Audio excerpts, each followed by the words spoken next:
getting away with it, and what to do about it. There are many things that we do and do not do which cause you to feel upset, angry, fearful, and frustrated. One of those things that I regularly witness is the fact that we appear to always get away with it. We come up trumps, we emerge smelling of roses, we ride off into the sunset without seemingly care about anything. You, meanwhile, are left to pick up the pieces, put your life back together, and wonder what the hell has just happened. We seem to be able to get away with doling out reprehensible behaviour, often with no comeback or repercussion. We leave you in the dust and swan off with a new prospect, full of smiles and Facebook picture postings of us and our new appliance. We are still liked and lauded by our friends. Even some of your friends may still want to have something to do with us. Our family are unfazed by what has gone on.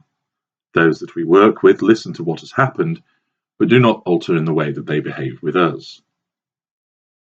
We go on with our lives as if nothing has happened. You appear to be forgotten about. Certainly, the way we have treated you is regarded as if it had never ever happened. We always seem to be heading onwards and upwards. We always appear to be winning. We are getting away with it. Why is this? 1. It is the way that we have been created. We are not designed for musing on the past, ruminating on what has gone before, and reflecting on the things that have happened. Old fuel is no good to us. We need to keep moving forward in order to locate and absorb our next fix of fuel. This programming results in us always moving forward, and in so doing, we do not cast a backwards glance. 2. We are untroubled by remorse, guilt, or conscience. We do not care, and therefore, unlike somebody normal who would show upset, embarrassment, and sorrow at such behaviour, we do not. We are able to shrug it off and continue irrespective. 3. We are never accountable. Everything is your fault. Having such a mindset makes it far easier for us to move on with what we need to do. Indeed, not only are we not burdened by the concept of having some form of culpability for what has happened, but we are helped by the notion that you brought it about. You were the traitor, and therefore we are entirely justified in doing what we do. We have a right to move on and find someone else. 4. We are entitled. Our huge sense of entitlement justifies to us that whatever we do is correct. This further adds to our sense of always being right, and therefore that even if we felt remorse, we have no need to do so. It is a double whammy. 5.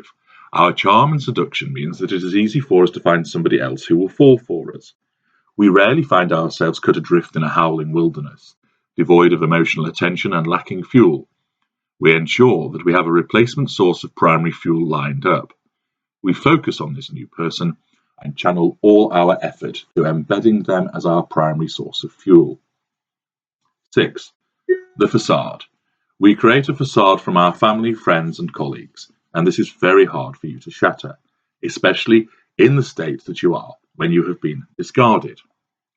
This facade gives the impression that everybody accepts and agrees with us and not you.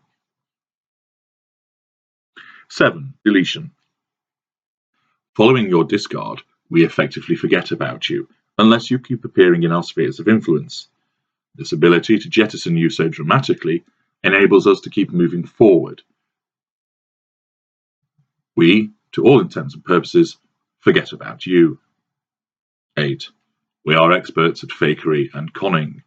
This means that we often manage to worm our way out of situations involving the authorities and law enforcement.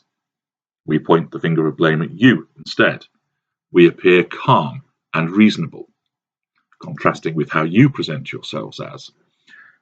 And so few people know what we are, and even fewer people understand it, that we are able to wriggle away from such difficult situations with ease. We are brilliant at portraying that our life is marvellous. We are the masters at presentation. After all, did we not weave an incredible illusion that conned you when we first seduced you? We give the appearance of being incredibly happy with our new partner, that our life is going well, that we are loved and adored by so many. This positioning and projection of our apparent circumstances to the world creates the appearance that we continue to get away with it. 10. There are rarely repercussions. Our victims are not in a position to do anything to achieve revenge over us. This is for several reasons. First of all, most of our victims have no idea what they have just encountered, and therefore are unable to challenge something they do not know about or understand. Secondly, our victims usually find themselves exhausted and worn down. They just do not have the resources to fight back.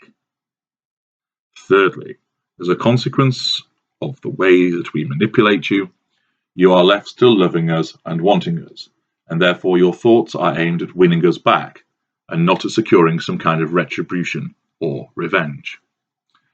Thus, the totality of these characteristics and situations combines to give the impression that we are always winning, and thus that we are always getting away with it. But are we? How can you deal with this apparent state of affairs, which only serves to upset you, frustrate you, and anger you? Turning to each of the points that I have mentioned above. 1. Understand that this is the way that we are. There is nothing you can do about it. And since this is the way we are, it is not your fault. We have to do this. You do not. Who is the winner now? 2. The fact that we have no conscience or sense of remorse is just how we are. Again, you cannot affect that. Do not waste your time and energy appealing to something that is not there. 3. We regard ourselves as unaccountable. That is our outlook. Does that mean that we are right about that? From your perspective, we are not. You ought to content yourself with your perspective. Do not think that you can do anything to change our perspective. Leave us to it, and maintain your own perspective and stand by it. 4. Our sense of entitlement is based on our perspective once again. You do not have to accept that. 5. The fact that we entrap somebody else should come as no surprise to you. Remind yourself that the basis we ensnared you is exactly the basis on which they have been ensnared. We have not won the heart of that person fairly. We have done so through deceit. We have cheated in order to create the appearance of winning. 6. Those who form the facade have been subjected to our charm and lies for a significant period of time on the whole. You are unlikely to be able to change their views, and certainly not if you appear frazzled and hysterical. Why do you need those people to know the truth? You do not. Perhaps in time you will be able to set it out for them and let them reach their own conclusion. But if they remain ensconced in our illusion, that is a matter for them, and it is not your concern. You got out. 7. The deletion may feel harsh.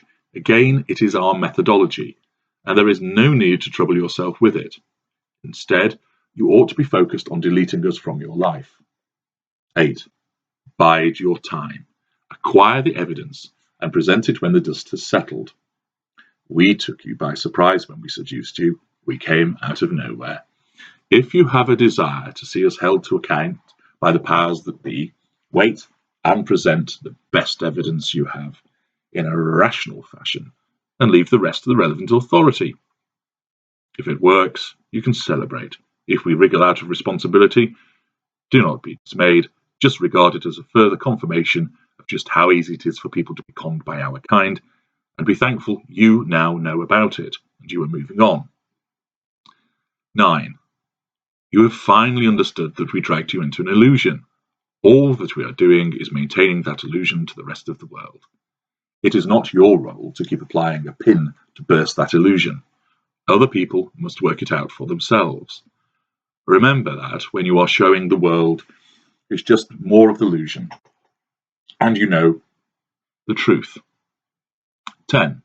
It is not your position to exact retribution at this stage. You must look to yourself and to your own defences.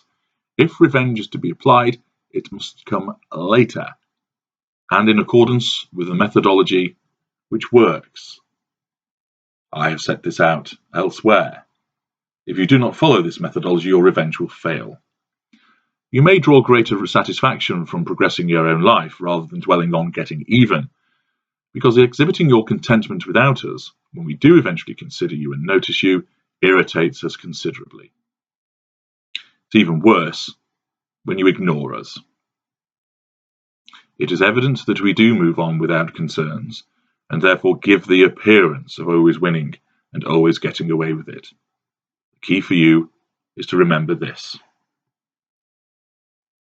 it is an appearance.